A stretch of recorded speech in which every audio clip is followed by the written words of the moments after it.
আজকে সকাল থেকে এত পরিমাণে বৃষ্টি হচ্ছিল, আর বৃষ্টি কিন্তু একদম থামার নামই নিচ্ছিল না। কিন্তু দেখো এদিকে কিন্তু আমি চলে এসেছি আমাদের পুকুর পাড়ের ঘাটে, কারণ আজকে আমাদের পুকুরে মাছ মারা হবে। তাই দেখো এদিকে কিন্তু বৃষ্টি কিন্তু অনবরত হয়েই যাচ্ছিল, আর এদিকে জেলে কিন্তু মাছ মারার জন্য জাল কিন্তু পুকুরে ফেলে দিয়েছিল, আর তার সাথে কিন্তু জোরে আরো বৃষ্টি চলে এসেছিল।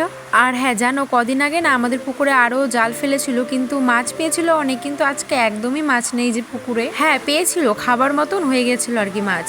আর দেখো এদিকে আমাদের পুকুরের চারপাশে এত পরিমাণে বৃষ্টি হচ্ছিল, দেখো কি সুন্দর পরিবেশটা হয়েছিল, একদম বর্ষাটানি মনে হয় আবার ভেসে উঠেছে। তো চলো দেখা যাক কতটুকু আজকে মাছ পাওয়া যায়। তো চলো এখন সবাই দেখতে থাকো আমার মিনি ব্লগটা, সবাই একটু সাপোর্ট করো, আমিও সবাইকে সাপোর্ট করব।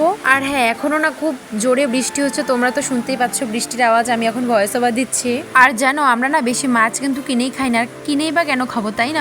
আমাদের এত বড় পুকুর থাকতে আমরা কিন্তু বেশিরভাগ কিন্তু ছিপ দিয়ে মাছ মেরে খাই। আজকে জেলে কেটে গেছি, কারণ এখন পুকুরের জলটা না অনেকটাই শুকিয়ে গিয়েছে, তাই কিন্তু এখন ছিপ দিয়ে কিন্তু মাছ একদমই উঠতে চায় না। আর দেখো এতটুকু কিন্তু লাস্টে মাছ পাওয়া গেছে।